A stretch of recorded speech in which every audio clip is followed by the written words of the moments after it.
मन्दिर बल्ल गइरहेको थिएँ। यसो यो चाहिँ विशिष्ट पार्न गइरहेको छु। हाम्रो हुन्छ नि सहनशीलता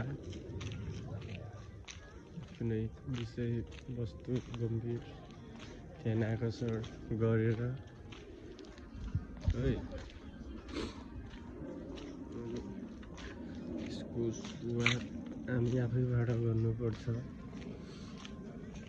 कसैले के भन्दैछ, कसैले के गर्दैछ, कसैले के तान्दैछ त्यो फरक पर्दैन। हामी भनेको आफ्नो बाटोमा लागिरहनुपर्छ। जे गर्यो भने, जे खायो भने दुनियाँले काट्ने गरेको दुनियाँले खुट्टा नै हो, तान्ने नै हो पछि होइन। तर हामी आफ्नो निरन्तर पाइला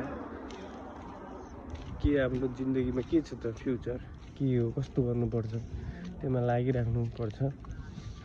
तर बिहे भन्ने कुरा पनि आउँछ होला त्यो फ्युचरमा। तर बिहे भन्ने कुरा मलाई के लाग्छ भनेपछि आफूसँग हुन्छ नि त खुट्टासम्म नोकबिदासम्म आफ्नो पाउसम्म आफैसँग नोकबिदासम्म बिहा नगर्दा हुन्छ जस्तो लाग्छ मलाई है। अब सानो हुँदाखेरि अब त्यस्तो कसैलाई बिहे गर्न मन लाग्छ होला, के गर्न मन लाग्छ होला होइन। तर म प्रति त्यो बिहे भन्ने कुरा कहिले आएन कि, मलाई फ्युचरप्रति आएको हो। र अहिले म बिहे पनि गरेको छैन, फ्युचरप्रति छु म। आफ्नो निरन्तर मैले आफ्नो फ्युचर बनाइरहेको छु। अब हुन्छ हुँदैन त्यो भाग्यको कुरा पनि हुन्छ है। अब मिहिनेत जारी नै छ। आफ्नो जिन्दगी मैले हेरिरहेको छु, पुगिरहेको छु, गरिरहेको छु अहिलेसम्म मिहिनेत। हेरौँ त्योभन्दा पछिको दिन के हुने रहेछ, कस्तो हुने रहेछ। लाइफमा यति हो क्या, कहिले पनि केटीहरूलाई धेरै माया र कुकुरलाई घिउ दिएको पस्दै बस्दैन है। यो कुरा चाहिँ रियल नै हो।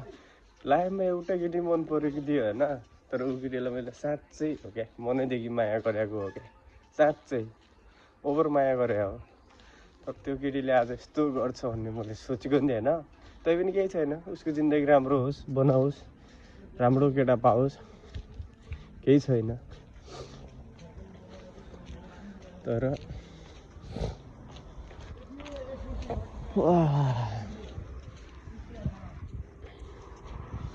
अब नेक्स्ट पास्टलाई बिर्सेर फ्युचर बनाउनु पर्छ। बस